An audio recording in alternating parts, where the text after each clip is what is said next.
13 horas con 10 minutos y parece que ya estamos, pues veo, nuevamente no veo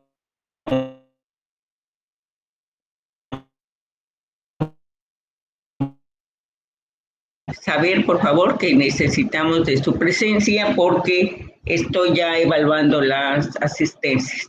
Y como quedamos desde la sesión pasada, les voy a pedir que se anoten en el chat para que allí, yo por ejemplo ahorita veo a Tala, Frida, David, Amaira, Moisés, Luis, Joaquín, Julio Gerardo, Lucy y Gregorio,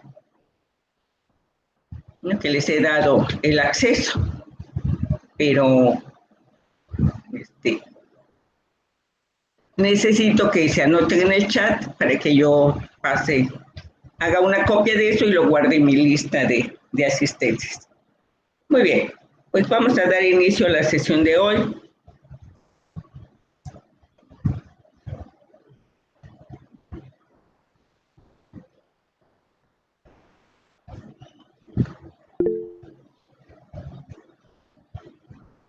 Como les comenté en la sesión anterior, el día de hoy íbamos a avanzar en los planes de análisis. En los planes de análisis estadístico, ya creo que habíamos agotado el plan de análisis en la etapa descriptiva. Necesito ver sus propuestas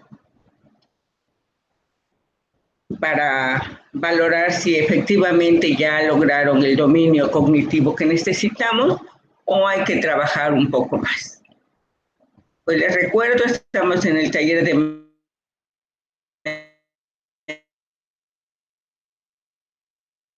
métodos y técnicas de investigación 3, la segunda etapa del plan de análisis estadístico que corresponde al análisis inferencial. Y nuestro plan de vuelo u objetivos de aprendizaje, como ustedes lo quieran ver, es que espero que comprendan la lógica y los supuestos estadísticos para diseñar el plan de análisis inferencial. Y viene así muy pegadito, es difícil separarlo del plan o de la prueba o el contraste de hipótesis. Si bien voy a acotarlo, voy a intentar acotarlo lo más que se pueda al puro análisis inferencial. Vamos a realizar un ejercicio práctico de análisis inferencial. Creo que eso es algo que a ustedes les atrae mucho, ¿no? Poner en práctica lo que conocen o lo que yo supongo o conocen, vieron al inicio y cómo responden después de que veamos el trabajo. También, como les indiqué en la sesión anterior, vamos a analizar la aplicación de los conceptos error tipo 1 y error tipo 2 en el análisis inferencial. Esa parte va a corresponderles a ustedes. Y como cuarto objetivo, que no va a ser cubierto el día de hoy, es que ustedes puedan diseñar la etapa inferencial del plan de análisis estadísticos en sus respectivos protocolos. Y entonces, empezamos con el ejercicio. ¿Se observa bien la gráfica, jóvenes?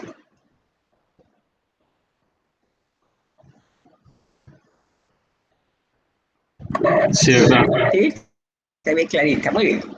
Entonces, como ustedes están leyendo, esta gráfica nos muestra los resultados de un estudio de prevalencia de anemia en hombres que corresponden a los municipios de Peto, Muna y Maní, en donde emplearon son los resultados de 3 diferentes tesis, donde usaron muestras aleatorias calculadas para tener una confiabilidad del 95%. Las muestras fueron de tamaño diferente porque recuerdan ustedes, las iésimas muestras de las iésimas poblaciones van a cambiar en función del tamaño de la población. Y ahí ven esos tres resultados de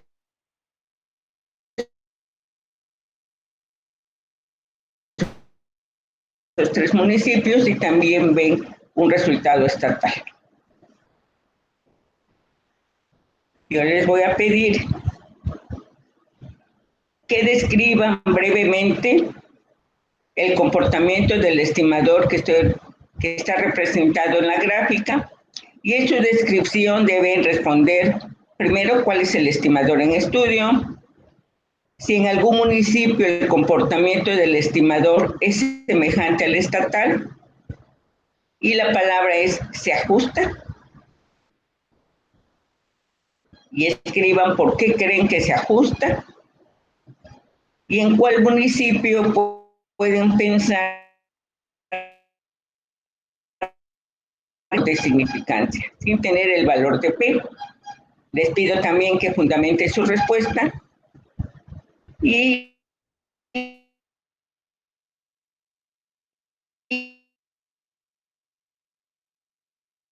descripción es cuál es el municipio que sería prioritario atender. ¿Qué les dejo? ¿Las preguntas o les dejo en pantalla la gráfica? Campeón, las tortillas.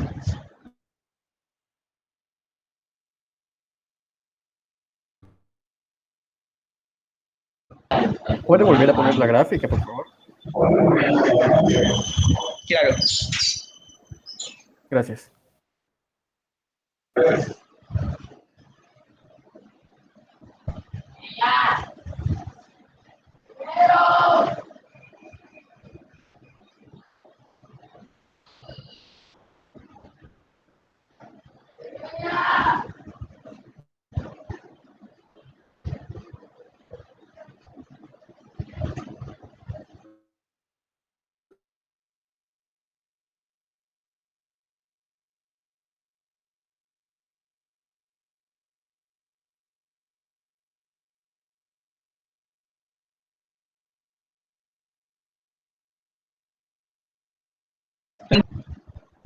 Para que tengamos esa evidencia.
ver, jóvenes, ya vayan subiendo sus respuestas.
¿Siguen allí, jóvenes?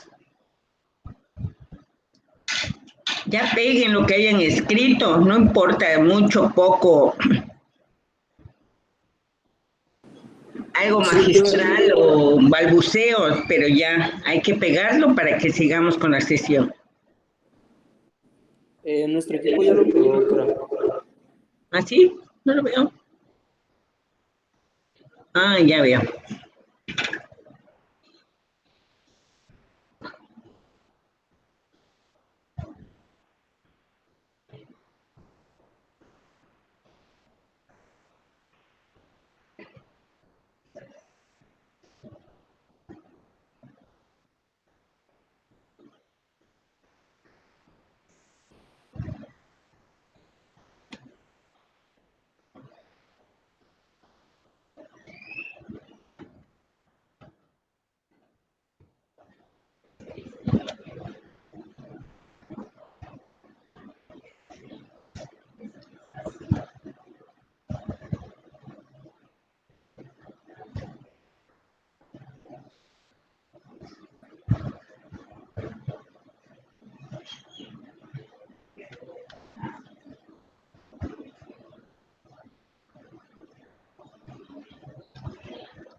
Muy bien, estoy copiando sus, sus respuestas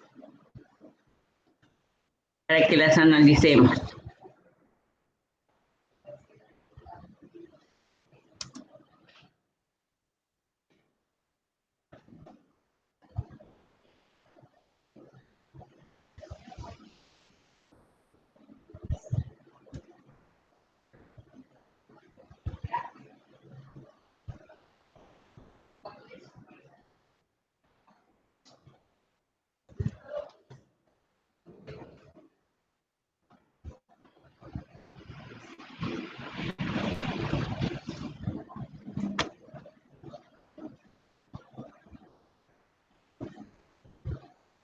Muy bien, compartir.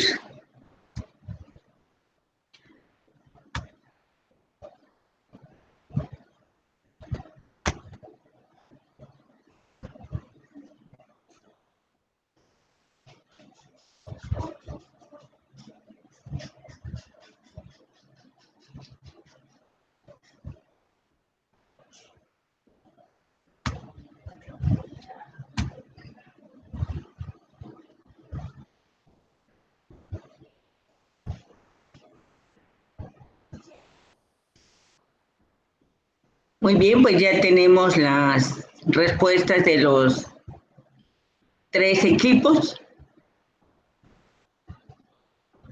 Y entonces les voy a pedir que pues la leamos rápidamente y que alguien del equipo nos la presente y nos diga por qué. Porque recuerden que se dice fundamenta tu respuesta. Entonces vamos a pensar, vamos a analizar el razonamiento que aplicaron para escribir lo que escribieron.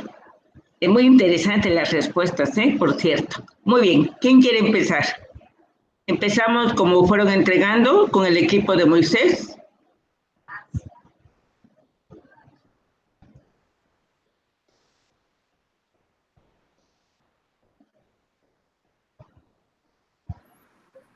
Sí, doctora.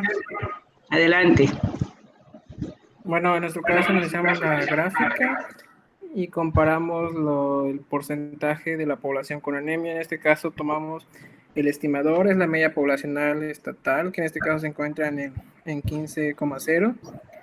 Y bueno, analizando los demás valores, concluimos que MUNA es el que se encuentra semejante al estatal por la relativa similitud en los valores. Y la diferencia significativa era en peto, pues es el valor que se encuentra más separado del orden. Y el municipio que se debería priorizar es Maní, pues es el que representa mucha más prevalencia de anemia en su población. Bien. El equipo de Julio.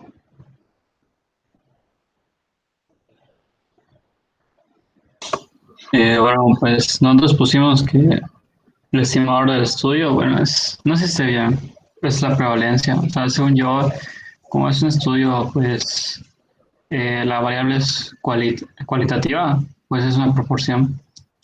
Y acerca de las demás preguntas, pues pusimos que el más cercano al porcentaje estatal es MUN, con una diferencia de 2.5. Este, los otros dos municipios tienen una diferencia más significativa. Peto es la que más diferencia tiene con el valor estatal, que es menor, y Manilla es el que tiene el porcentaje más alto, que pues representa el municipio que requiere mayor atención o mayor prioridad. Gracias. El tercer equipo, el de Mayra.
Bien, muy bien. Como ustedes ven, el único equipo que consideró un estimador diferente fue el equipo de Moisés, donde hablan de la media poblacional, quizás porque no vieron o no se percataron que al lado en la columna, en la zona de color gris, donde están los números, donde está el eje de las Y, dice por ciento de población con anemia. No estamos hablando de las medias, aunque los valores que están allí pareciera que sí, ¿no? Que correspondieran a hemoglobina, pero no son valores de hemoglobina, sino es porcentaje de la población con anemia. Entonces, el estimador es la proporción, no la prevalencia. Habíamos dicho que había tres medidas poblacionales o tres parámetros: media, proporción y total. Se escribían con mayúsculas y que los estimadores, ¿por qué se llaman estimadores?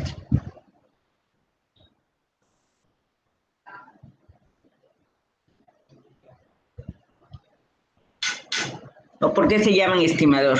Porque se toman a partir de las muestras para Bien, medir los parámetros. bien, bien. Se llaman estimadores porque estiman, hacen un acercamiento al parámetro, como correctamente nos acaba de decir. ¿Quién?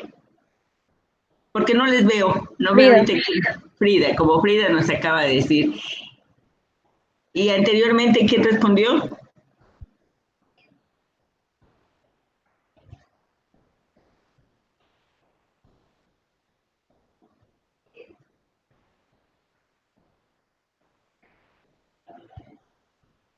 Bueno, entonces recuerden, tenemos dos tipos de mediciones.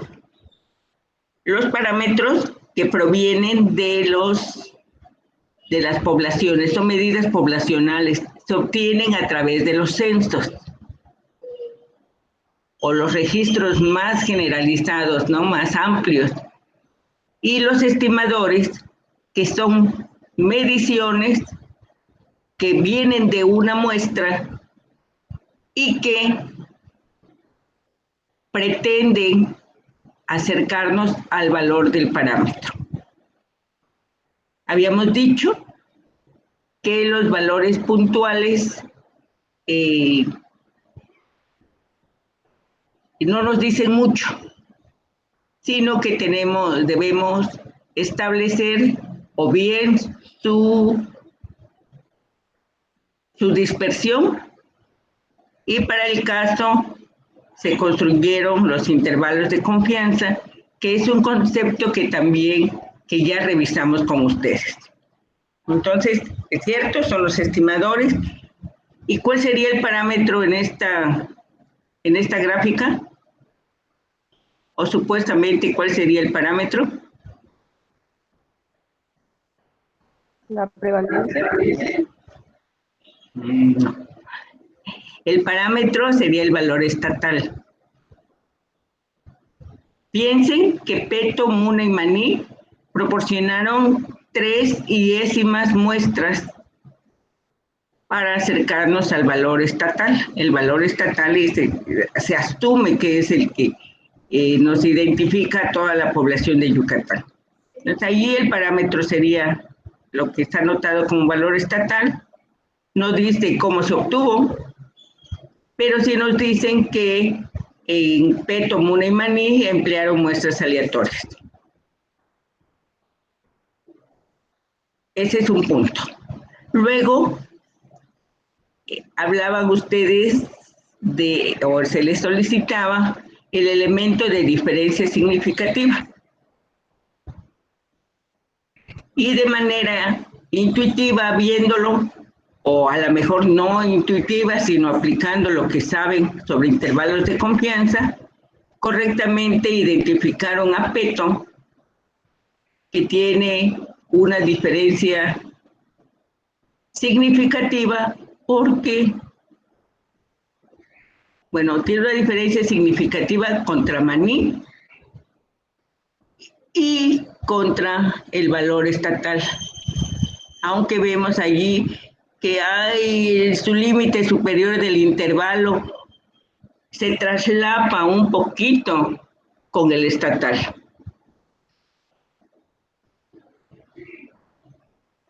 Peto y Muna tienen una zona de traslape casi igual, ¿no? Los valores más altos de Peto coinciden con los valores más bajos de Muna. Pero definitivamente los valores de Peto son, y su intervalo de confianza no lo comparte con Maní. Asumimos que ahí entre Peto y Maní hay diferencias significativas sin tener valor de significancia, solamente con los intervalos de confianza. Recuerden que las gráficas de caja y bigote, pues hay primero una cajita, un rectángulo, en el rectángulo se marca cuál es la mediana y después sí están los bigotes. Se parece, pero no es gráfica de caja y bigote, sino que es una gráfica del estimador prevalencia con su intervalo de confianza del 95%, porque nos dijeron que eran muestras aleatorias con una confiabilidad del 95%.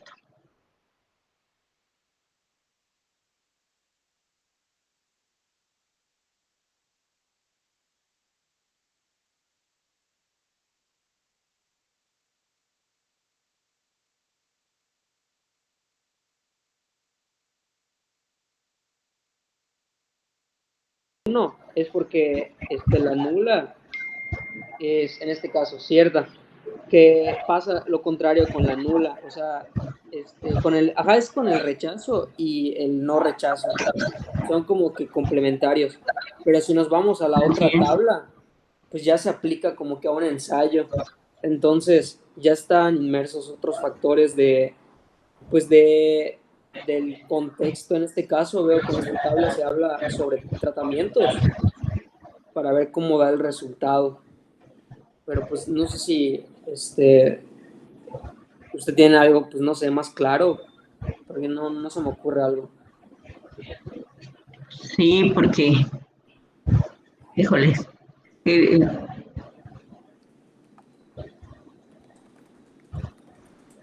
por ejemplo, en el cuadro 3.4 dice la decisión que tomamos. Entonces, mi decisión es rechazar hipótesis nula. Recordando que hipótesis nula es hipótesis de igualdad. Si esta decisión rechazo, hipótesis nula. Me vengo al cuadro que están acá. Hipótesis nula es cuando dicen ustedes no son diferentes, ¿ya? Sería igual. Entonces, si los cuadros, si los tratamientos no son diferentes, y es lo que dice acá, hipótesis nula, rechazo de hipótesis nula, y la realidad es que los cuadros no son diferentes, estoy correcto, es mi celdilla A, la decisión es correcta. Pero, el error acá.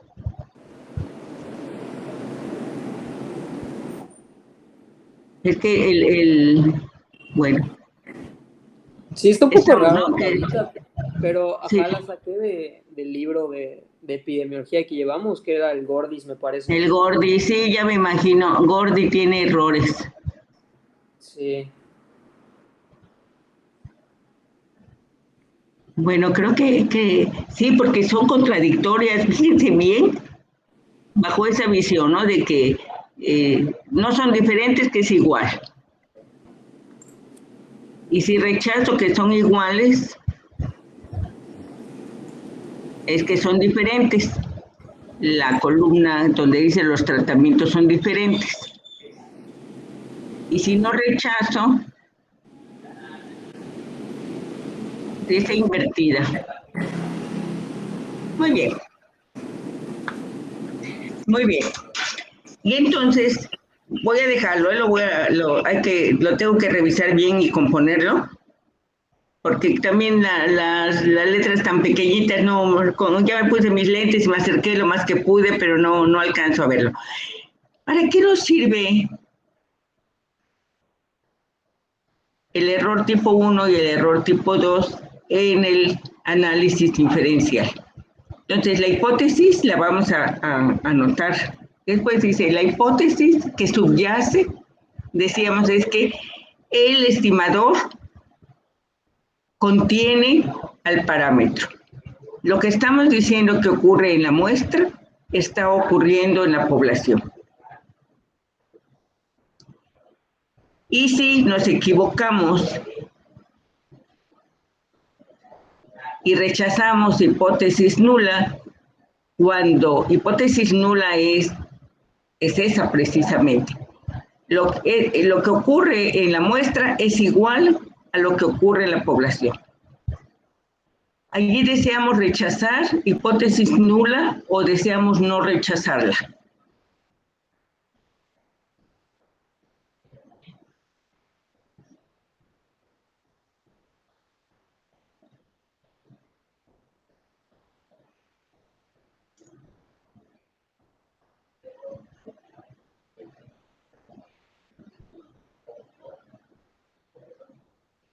Si yo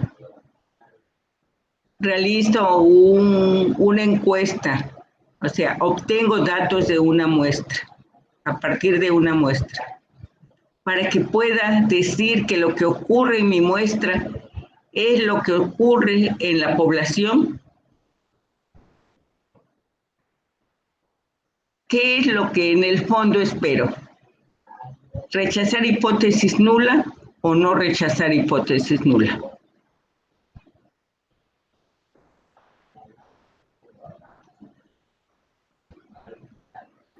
Rechazar hipótesis nula. No rechazar hipótesis nula, porque estoy diciendo son iguales, se asemejan, se ajustan. Si mi muestra difiere de lo que ocurre en la población y yo no rechazo hipótesis nula, ¿qué tipo de error estoy cometiendo? Sería tipo 2. Y entonces, ¿qué voy a concluir erróneamente?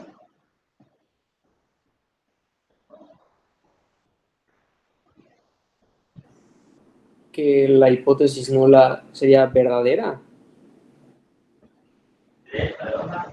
A ver, otra vez.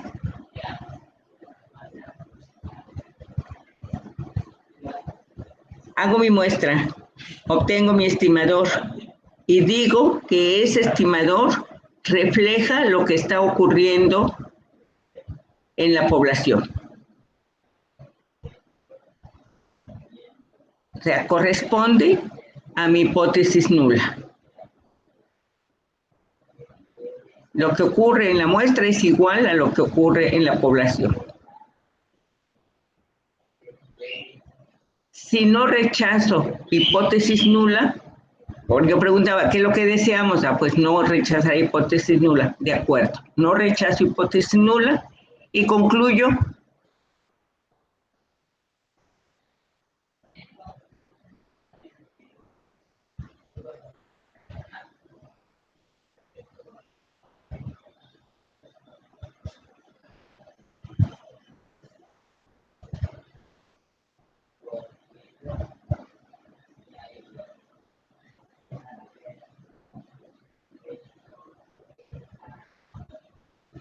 otra vez. Yo obtengo una muestra porque no puedo hacer un censo. Realizo una encuesta porque no puedo hacer un censo.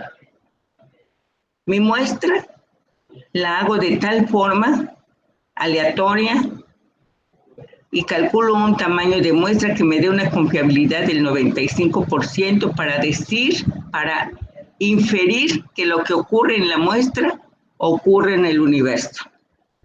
¿Vamos bien hasta ahí? Sí. Bueno. Hago mis procedimientos. No rechazo hipótesis nula porque los datos no me permiten rechazar hipótesis nula. No me permiten establecer que hay diferencias significativas entre los valores de la muestra y los valores de la población. Entonces, no la rechazo. ¿Cuál es mi conclusión?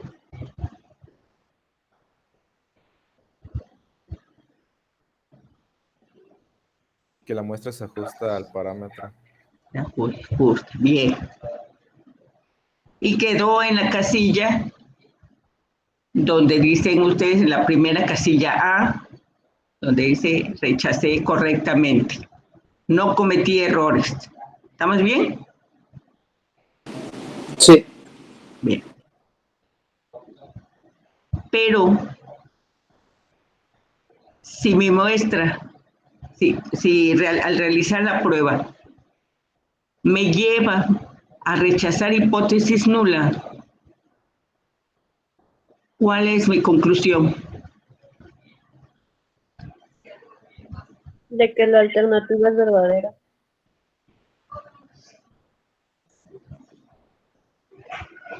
Pero es de otra vez. ¿Y cuál es la alternativa?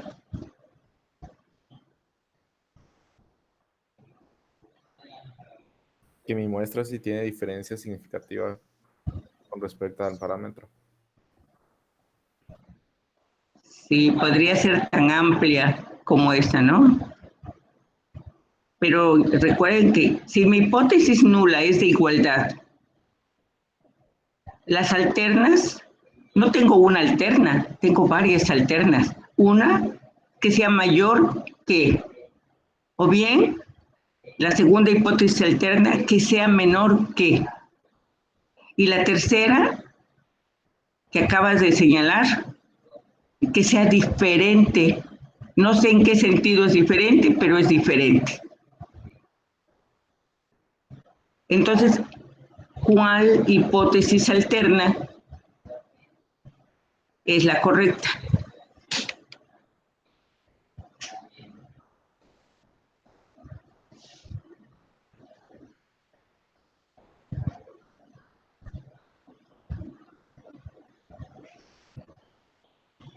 Porque si voy en ese sentido que me acaba de decir, acepto la hipótesis alterna, tengo tres hipótesis alternas.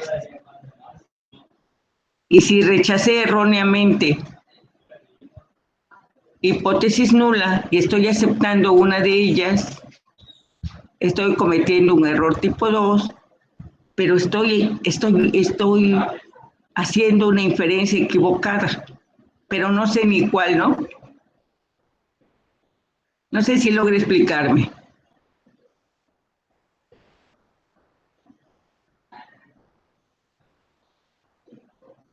Dependería de nuestros objetivos. Así, depende del objetivo y depende de lo que hayas planteado como hipótesis alterna. Solo podemos plantear una hipótesis alterna. Y entonces, cuando planteamos hipótesis alternas, les voy a mostrar una figura de lo que ocurre, de lo que pasa cuando hacemos las inferencias.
Bueno, les estoy presentando la que tengo a mano, pero no me permite mostrar cuando planteamos las diferencias. Recuerden, ustedes tienen una distribución de datos, esta es una distribución G cuadrada. Y va a llegar una etapa en que tendremos que establecer, es decir, en el análisis inferencial, cuando tenemos una prueba de hipótesis, aun cuando no la hayamos escrito, no la hayamos planteado como parte del proceso, ahí está. Y tendremos que utilizar el mismo procedimiento para prueba o contraste de hipótesis, que se inicia, como ya les señalé, planteando la hipótesis, escribiéndola, un enunciado afirmativo estableciendo la respuesta que creemos ocurre, que creemos que va a ser la que deseamos probar. Después tenemos que generar las hipótesis estadísticas. Las hipótesis estadísticas son dos. La hipótesis nula, que siempre va a hablar de igualdad, siempre va a establecer igualdad. Y las estoy hablando en plural, hipótesis alternas. La hipótesis alterna nos va a decir es mayor que, esta sería una hipótesis alterna. La otra hipótesis alterna es menor que, y la tercera hipótesis alterna diferente de. Después de que escribimos las hipótesis, elegimos el estadístico de prueba. Valoramos, para eso nos sirve esa tabla de las características estadísticas, y valoramos cuál prueba aplica. Una prueba paramétrica o una no paramétrica. Una vez que decidamos, para el caso de tercer año, siempre vamos a hablar de pruebas no paramétricas, tendremos que ver cuál es el objetivo que pretendemos. Si pretendamos una bondad de ajuste, pues entonces elegiremos la prueba de G cuadrada para bondad de ajuste. Si lo que deseamos es hacer comparaciones entre varios grupos, pues entonces elegiremos la prueba de G cuadrada que nos permite realizar comparaciones entre dos o más grupos. Si lo que yo deseo es demostrar diferencias antes y después en el mismo grupo, entonces elegiré dentro de las no paramétricas, en la familia de las G cuadrada también, la prueba de McNemar, que me permite probar diferencias antes y después en el mismo grupo. O sea, todos esos menús de elección dependiendo del objetivo. Estamos en el tercer punto, elección de estadístico de prueba. El cuarto paso o etapa es establecer la regla de decisión. Cuando establecemos la regla de decisión decimos rechazar hipótesis nula sí, y entonces recurrimos a esta imagen que probablemente ya conozcan para T. Hablamos de un valor crítico. El valor crítico se establece con un alfa de confiabilidad de 0.05 o 0.04 o 0.01 o 0.001 con determinados grados de libertad. Ahí está ese valor crítico. El valor crítico nos divide en dos esa imagen y establece la región de rechazo de hipótesis nula, así como la región de no rechazo de hipótesis nula. Y entendemos que si yo alcanzo el valor crítico o más del valor crítico, tengo que rechazar hipótesis nula. Pero si mis datos no me permiten alcanzar ese punto crítico, ese valor crítico de G cuadrada, pues me quedaré en la región de no rechazo y no podré rechazar hipótesis nula. Si yo rechazo hipótesis nula, pues entonces tendré que asumir que una de las hipótesis alternas que planteé una, solo una, es la correcta para esa muestra. No importa aquí si es mayor que o menor que, porque alfa siempre va a ser para la misma. Pero si yo digo que es diferente, entonces voy a tener dos colas. Una que tiene que ver con mayor que o con menor que. Y entonces mi valor crítico no va a ser alfa, sino va a ser alfa sobre 2. O sea, el valor crítico va a ser un tamaño mayor, más grande, para que yo pueda decir que son diferentes. Por eso les decía, yo puedo tener un error al rechazar erróneamente hipótesis nula y asumir como verdaderas algunas de las hipótesis alternas, o puedo cometer un error, otro tipo de error, cuando no rechazo hipótesis nula y debí rechazarla, porque las evidencias me están indicando que va en ese sentido, ¿no? Que algo hice mal que no me permite, que no me permitió rechazar hipótesis nula y que la realidad me está mostrando que hay diferencias en lo que yo estoy probando. Entonces, ese es otro de los elementos de las etapas de análisis inferencial y se llama establecer la regla de decisión. Después de que establezco la regla de decisión, el siguiente paso es la conclusión estadística. Y ya veremos, daré los ejemplos necesarios para que entendamos que la conclusión estadística no es la misma que la conclusión del estudio. La conclusión estadística apoya o no la conclusión que elaboraremos cuando se junten todos los elementos dentro del estudio. Pero bueno, yo pensé que se iban a llevar más tiempo explicando lo del error tipo 1 y error tipo 2, quizás con ejemplos.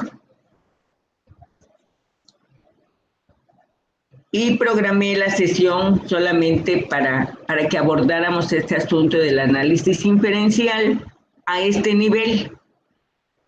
El próximo jueves voy a hacer la presentación relacionada ya con todos los pasos que acabo de platicar, pero ya con la presentación les voy a enviar un apunte.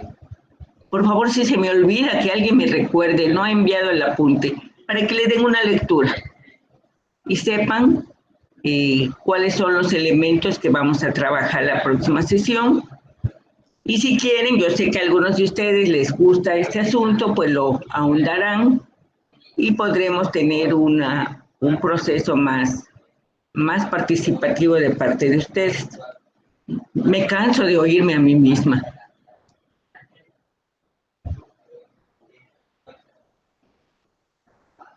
¿Preguntas?